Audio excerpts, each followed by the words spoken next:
Hello दोस्तों, आपका स्वागत है हमारे यूट्यूब चैनल एग्जाम कुंड में। पिछले क्लास में हमने लॉगरिदम पढ़ाया था आपको।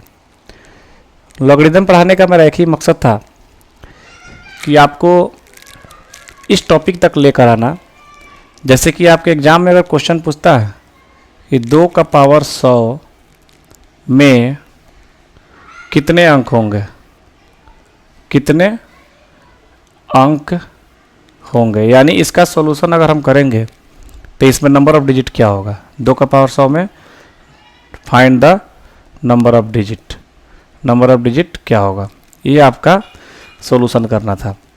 तो देखिएगा, ये 2 का पावर 100 निकालना पॉसिबल नहीं है, और नॉर्मली आप अगर इसका सॉल्यूशन करके किसी अन्य मेथड से अगर नंबर ऑफ डिजिट निकालते हैं तो बहुत समय लगेगा, और लॉगरिदम के माध्यम से आप इसको सेकेंडों में उड़ा देंगे। इस क्वेश्चन को अगर आपके एग्जाम में ये क्वेश्चन पूछता है तो आप सेकेंडों में इसको उड़ा देंगे। इसी चीज़ को मैंने लॉगरिदम पढ़ाने का मेरा मकसद इसी प्रश्न पर आना था, नंबर ऑफ डिजिट वाले प्रश्न पे। अब देखिएगा, पिछले क्लास में मैंने जो कुछ फार्मूला बताए थे लॉगरिदम से रिलेटेड, उसका एक बार मैं रिमाइंड कराता हूँ आपको, उसके बाद मैं आगे चलूँगा और इस क्वेश्चन तक आपको लेकर आऊँगा।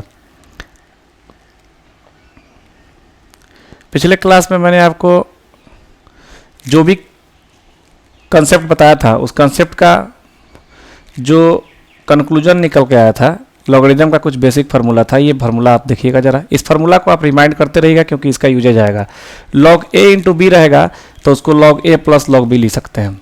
उसके बाद लॉग ए बाई बी यानी डिवाइड में रहेगा तो इसको हम लॉग ए माइनस लॉग बी लिख सकते हैं। उसके बाद अगर देखिएगा, ये कंसेप्ट मैंने आपको बताया था कि लॉग एन है और बेस में क्या है, ए है। अगर ये बी के बराबर है तो ए का पावर बी एन के बराबर होता है, यानी इसको एक्सपोनेंशियल फॉर्म बोलते हैं। इसको हम क्या बोलते हैं, एक्सपोनेंशियल फॉर्म में लिखना बोलते हैं। यानी ये जो हमारा बेस में लॉग के बेस में ए है, तो जो लॉग का वैल्यू है उसका पावर रखेंगे तो जो लॉग एन है इसके बराबर होगा। ये चीज़ एक्सपोनेंशियल फॉर्म बोलते हैं इसको, ये याद रखिएगा, ध्यान रखिएगा। उसके बाद हमने बताया था कि लॉग बी है और बेस में अगर ए है तो इसको हम लिख सकते हैं 1 बाई लॉग ए और बेस में बी लिख सकते हैं, यानी इसको आपस में रिवर्स कर सकते हैं 1 बाई लगा के। उसके बाद इसको हम इस फॉर्म में भी लिख सकते हैं लॉग बी बट्टा लॉग ए, यानी लॉग बी ऊपर जाएगा, लॉग ए नीचे भी लिख सकते हैं। ये लॉगरिदम का नियम है, इस नियम पे ही आपको मैंने पिछले क्लास में इस चीज़ों को समझाया था। उसके बाद कुछ और फार्मूला था, जैसे लॉग का बेस अगर सेम हो और लॉग का जो है मान भी सेम हो तो उसका वैल्यू 1 होता है। यानी लॉग 1 का मान अगर बेस ए हो या कुछ भी रहे तो लॉग 1 का मान क्या होता है, 0 होता है, क्योंकि यहाँ से इसका पावर 0 मानेंगे तभी तो 1 आएगा। ये कंसेप्ट मैंने आपको बताया था कि इसी का पावर ये रखने से लॉग के साथ जो वैल्यू रहता है वो आता है। उसके बाद देखिएगा, लॉग एन का पावर x रहे और बेस में अगर b है तो ये पावर x जो है बाहर निकल के आ जाता है, यानी इधर आ जाएगा, इधर आके गुना में हो जाएगा, यानी x हो गया और लॉग n पावर जो यहाँ बेस रहेगा, बेस यहाँ वो भी रहेगा। उसके बाद देखिएगा, यहाँ बेस में पावर है, लॉग का जो है n है, उसके बेस में a का पावर k है, तो ये पावर 1 अपॉन में आता है इधर। उसके बाद लॉग n हो जाएगा, बेस वैसा ही वैसे ही रह जाएगा। अब इन दोनों कंसेप्ट को मिलाकर यहाँ मैंने लिखा है, देखिएगा, लॉग जो है n का पावर x है और बेस का पावर k है, तो ये पावर यहाँ आएगा और ये पावर जो है बट्टा में यहाँ आएगा। वही चीज़ मैंने यहाँ लिखा है, लॉग n बेस a का ये रहेगा। उसके बाद थोड़ा सा मिसकंसेप्शन क्या है, लोग समझ जाते हैं क्या कि लॉग x गुना लॉग y का मान लॉग x प्लस वाई होता है, लेकिन ये गलत है, कतई कभी नहीं कीजिएगा, ये गलत है। क्योंकि मैंने आपको जो बताया था अभी, जो बेसिक फार्मूला है, लॉग a गुना b का मान log a plus log b होता है। कभी भी इस कंसेप्ट को लेकर मत चलेगा कि लॉग x गुना लॉग y का मान लॉग x प्लस वाई होता है, या लॉग x भागा लॉग y का मान लॉग x माइनस वाई होता है। ये कतई मान के नहीं चलेगा, ये गलत है, ये लॉगरिदम का फार्मूला है ही नहीं। ठीक है, ये फार्मूला याद रखिएगा। उसके बाद आज जो भी हम चर्चा करेंगे लॉग के बारे में, जो भी क्वेश्चन बनाएंगे या जो भी हम बातें चर्चा करेंगे, उसमें लॉग का जो बेस होता है हमेशा 10 मान के चलेंगे, ऑलवेज 10 मान के चलेंगे। और आपके एग्जाम में क्वेश्चन भी ज़्यादातर लॉग का बेस जो है 10 को मान के ही चलेगा, क्योंकि ये डेसिमल मेथड होता है। डेसिमल मेथड में कुल डिजिट 1 2 3 4 अप टू 9, ये कुल डिजिट कितने होते हैं, 10 डिजिट होते हैं, इसलिए लॉग का बेस हमेशा 10 मान के ही चला जाता है। तो देखिएगा, लॉग का बेस 10 मान के अगर कुछ वैल्यू हैं, जैसे लॉग 1 का मान क्या है, 0 है। अभी हमने बनाया था, अभी ये चीज़ आपको मैं सिखा देता हूँ। log 10 बेस में रहे और 1 रहे तो इसका वैल्यू 0 ही होता है, क्योंकि 10 का पावर 0 मानेंगे तभी तो 1 आएगा। ये चीज़ एक्सपोनेंशियल फॉर्म में निकाल के मैंने पिछले वीडियो में आपको बताया था। तो log 1 का वैल्यू तो 0 आता है, आपको पता है। log 2 का वैल्यू 0.301, log 3 का वैल्यू 0.477 है, और log 10 का वैल्यू जो है 1 ही आएगा। ये भी चीज़ मैंने आपको पिछले वीडियो में बताया था कि log बेस तो हमेशा 10 ही मानना है, तो log 10 का वैल्यू क्या आएगा। अब इसका पावर क्या रखेंगे, तो 1 ही रखेंगे ना, तभी तो 10 आएगा। तो यानी इसका log 10 का वैल्यू 1, यानी आपको log 1 का वैल्यू 0 याद ही है और log 10 का वैल्यू 1 याद है। अब आपको 2 डेटा याद करना है मात्र, कौन सा, log 2 का वैल्यू 0.301 और log 3 का वैल्यू 0.477। ये हमेशा बेस इसका क्या रहेगा, 10 रहेगा। ध्यान में रखिएगा, log का बेस हमेशा 10 ही होगा। ये दो ही वैल्यू याद रखना है, बाकी ये सब आपको याद करने की ज़रूरत नहीं है, ये आप निकाल भी सकते हैं, लेकिन एग्जाम पॉइंट व्यू से आपको सिर्फ log 2 और log 3 का वैल्यू याद रखेंगे तो क्वेश्चन को आप उड़ा देंगे। देखिएगा, अब कुछ कंसेप्ट यहाँ समझ लेते हैं ताकि क्वेश्चन बनाने में आपको आसानी होगा। कंसेप्ट समझिएगा। कंसेप्ट क्या है, यहाँ पर अगर n का मान 1 है तो log n का मान क्या होगा, 0 होगा। n का मान अगर 10 है तो log n का मान क्या होगा, 1 होगा। ये चीज़ आपको मैं समझाता हूँ। यहाँ पर बेस में हमेशा क्या मान के चलना है, 10 मान के चलना है। देखिएगा, n का मान अगर हम 10 रखते हैं तो log 10 का मान क्या होगा, बेस में हमेशा क्या मानना है, 10 मानना है, तो log 10 का मान क्या होगा। तो यहाँ पर 10 का पावर क्या रखे, यहाँ पावर ही तो रखा जाता है एक्सपोनेंशियल फॉर्म वाला। 10 का पावर 1 रखेंगे तभी तो ये 10 आएगा, यानी log 10 का वैल्यू क्या होगा, पावर बेस रहे तो 1 होगा, तो log 10 का वैल्यू क्या होगा, 1 होगा। उसी तरह से log 100 का वैल्यू क्या होगा, 2 होगा। ये भी निकाल के देख लेते हैं। अगर n का मान 100 मान लेते हैं तो log 100 का वैल्यू क्या होगा, आइए देख लेते हैं। log 100 बेस हमेशा क्या मानना है, 10 मानना है। तो देखिएगा यहाँ क्या रखें, इसका पावर क्या लेंगे कि हमारा क्या आएगा, 100 आएगा, तो पावर 2 रखेंगे, यानी log 100 का वैल्यू क्या आता है, 2 आता है। log 100 का वैल्यू क्या आता है, 2 आता है। इसी तरह से 1000 का वैल्यू 3 आता है, 10,000 का वैल्यू 4 आता है, 1 लाख का वैल्यू 5 आएगा। ये बातें आप समझ लीजिएगा तो आगे क्वेश्चन पे आपको बनाने में आसानी होगी। दूसरी चीज़ जो समझना है आपको, एक छोटा सा कंसेप्ट और समझना है। वो क्या समझना है, देखिएगा।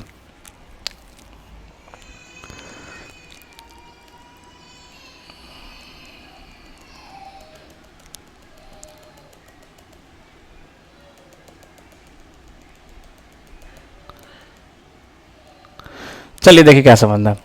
जैसे मान लेते हैं एक डेटा लेते हैं, आपसे पूछेगा कि मान लीजिए हम नंबर लेते हैं n बराबर क्या, 1200, ठीक है। और आपसे पूछेगा कि ये n 1200 है तो log 1200 का वैल्यू क्या आएगा, log 1200 का वैल्यू क्या आएगा। तो देखिएगा, ये 1200 जो है 1000 और इसके 10,000 इसी के बीच में ना होगा, 1000 और 10,000 के बीच में होगा 1200, यानी 1000 से बड़ा होगा और 10,000 से छोटा होगा। तो ये log 1200 का वैल्यू जो है 3 और 4 के बीच में ही होगा, 3 और 4 के बीच में ही होगा। क्या होगा, log 1200 का वैल्यू अगर आप निकालने जाएंगे तो इसका वैल्यू क्या होगा, log 1000 का वैल्यू कितना है, log 1000 का वैल्यू 3 है, तो log 1200 का वैल्यू 3 पॉइंट समथिंग होगा, 3 पॉइंट समथिंग समथिंग समथिंग होगा। डॉट के पॉइंट के बाद कुछ भी और संख्या आती जाएगी। तो अब आपसे क्वेश्चन का क्या कंसेप्ट क्या कहता है, क्वेश्चन पूछेगा कि आपका इस log से, log का जो इंटीजर वैल्यू है, डेसिमल के पहले वाला वैल्यू को इंटीजर वैल्यू बोलते हैं। इंटीजर वैल्यू को देखकर आपको बताना है कि ये जो n है, यहाँ जो है 1200 हमको पता है, अगर ये नहीं पता रहता तो इसमें नंबर ऑफ डिजिट क्या होता, नंबर ऑफ डिजिट क्या होता, नंबर ऑफ डिजिट क्या होता। तो यहाँ जो हमारा log का वैल्यू आया, log 1200 का वैल्यू क्या आया, 3 आया, तो ये 3 से 1 बढ़ जाएंगे, 3 में क्या जोड़ेंगे, 1 प्लस कर देंगे तो कितना आएगा, 4 आएगा। तो यही 4 हमारा नंबर ऑफ डिजिट हो जाएगा। देखिएगा इसमें नंबर ऑफ डिजिट कितना है, 1 2 3 4, 4 नंबर ऑफ डिजिट है, यानी 1200 में नंबर ऑफ डिजिट कितना होगा, 4 होगा। नंबर ऑफ डिजिट कितना होगा, 4 होगा। यानी अगर आपसे कुछ और क्वेश्चन पूछता है, कैसा पूछता है देखिएगा। क्वेश्चन पूछ दिया आपसे, मान लीजिए कि कोई नंबर n है जो कि हमको पता नहीं है, और log n का वैल्यू मान लीजिए आपको दिया हुआ है point something dot dot dot point के बाद, और पूछता है इसमें नंबर ऑफ डिजिट क्या होगा, नंबर ऑफ डिजिट क्या होगा। इस बात को समझिएगा, फिर क्वेश्चन पे लाऊंगा मैं। तो मैंने अभी आपको समझाया कि जो डेसिमल के पहले लॉग का वैल्यू है 5 है, तो इस n का जो ओरिजिनल मान है इससे एक ज़्यादा वहाँ पर नंबर ऑफ डिजिट होगा, यानी नंबर ऑफ डिजिट 5 में एक जोड़ेंगे क्या होगा 6, तो नंबर ऑफ डिजिट यहाँ क्या होगा 6 होगा, नंबर ऑफ डिजिट क्या होगा 6 होगा। यहाँ 6, यहाँ जो संख्या बनेगी वो 6 अंकों की होगी। कितने अंकों की होगी 6 अंकों की होगी। यही बात आपको समझना है। इसको मैं आगे भी क्वेश्चन लेके आपको समझाऊंगा, देखिएगा कैसा क्वेश्चन लेके मैं समझाता हूँ आपको। जैसा कि यहाँ आपको ये डेटा आपको याद रखना है, ये डेटा आपको याद रखना है। यहाँ जो मैंने ये कॉन्सेप्ट समझाया ये याद रखना है, और देखिएगा कैसे आपका वैल्यू निकल के आएगा फटाफट। देखिए मान लेते हैं आपका क्वेश्चन पूछता है कि हाउ मैनी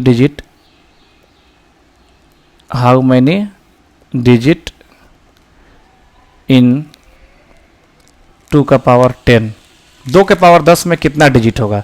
तब इसको सोल्व करने से अच्छा हम क्या करेंगे, इस 2 का पावर 10 को लॉग में निकाल देंगे, और बेस हमारा यहाँ पर हमेशा 10 मानना है। ये लिखने की जरूरत नहीं है, ये अंडरस्टूड है, हमेशा क्या मानना है 10 मानना है।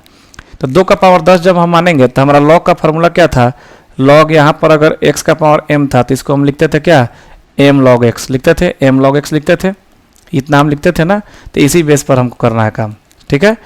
आइए इसको हम लिख सकते हैं 10 log 2, 10 log 2, तो 10 log 2 हो गया। यहाँ हमारा 10 हो गया। log 2 का वैल्यू हमने बोला था आपको कि 2 वैल्यू आपको याद रखना है। log 2 का कितना 0.301 होता है, और log 3 का 0.477। ये 2 वैल्यू आपको याद रखना है, बाकी कोई भी डेटा याद रखने की जरूरत नहीं है, बाकी आप सोल्व करके निकाल भी सकते हैं।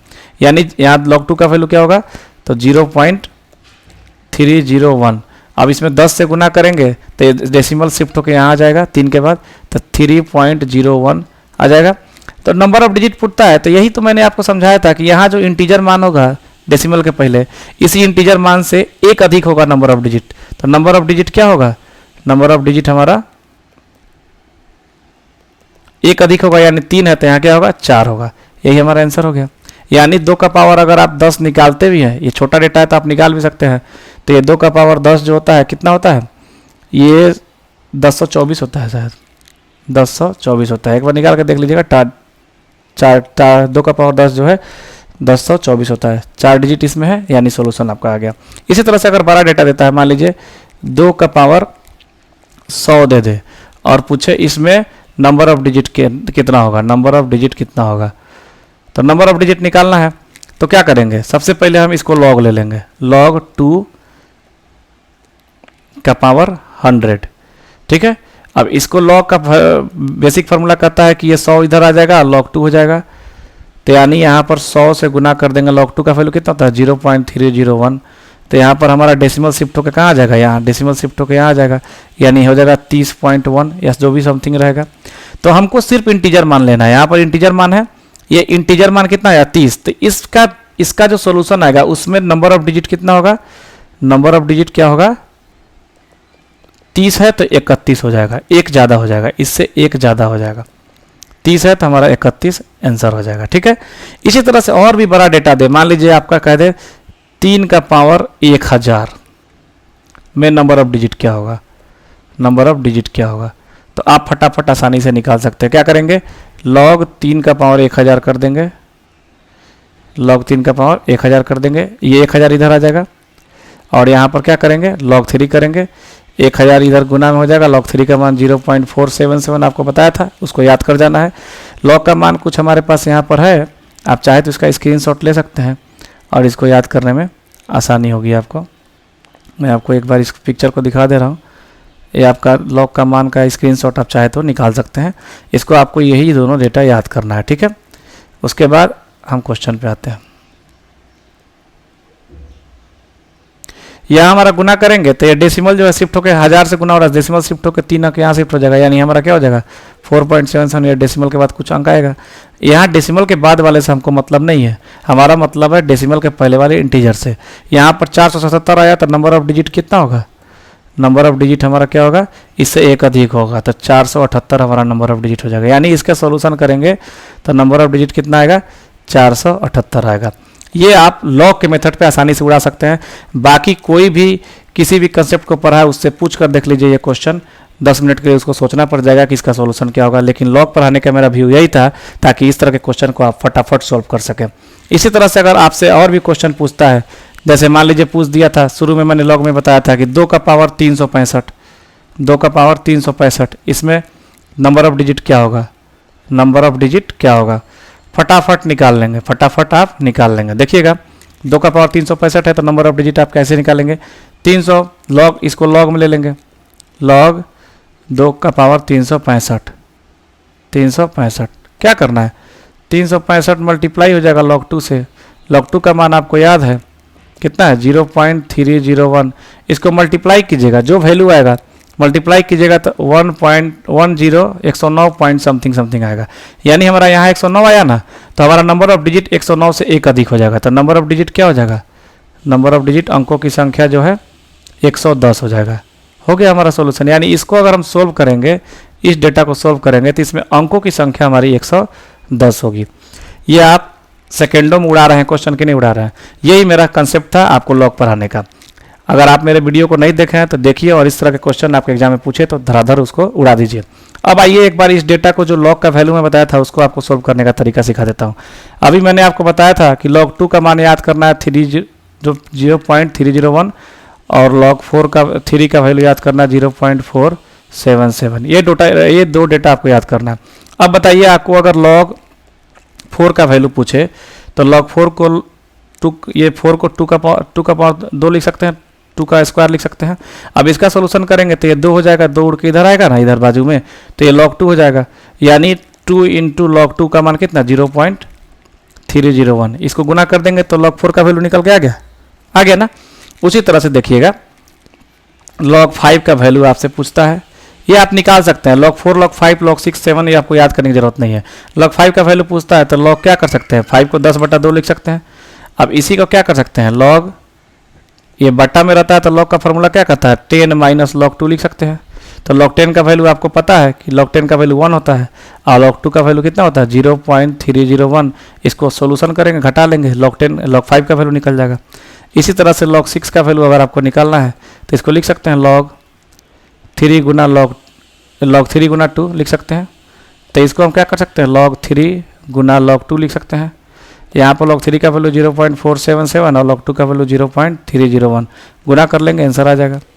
इसी तरह से आपको मान लीजिए log 8 का वैल्यू पूछ देता है, log 8 का वैल्यू पूछता है तो इसको लिख सकते हैं log 2 का क्यू लिख सकते हैं, सॉल्व कर लेंगे। इसी तरह से log 9 पूछता है तो log 9 का क्या लिख सकते हैं, 3 का स्क्वायर, तो यानी 2 इधर आ जाएगा, log 3 का वैल्यू से 2 से गुना कर देंगे, निकल जाएगा। एक log 7 का वैल्यू थोड़ा अगर आप चाहे तो याद कर सकते हैं, लेकिन आपके एग्जाम पॉइंट भी से इसका कोई महत्व नहीं बनता है। आपको मैंने बताया कि सिर्फ आपको जो है log 2 का वैल्यू याद करना है 0.301 और log 3 का वैल्यू याद करना है 0.477।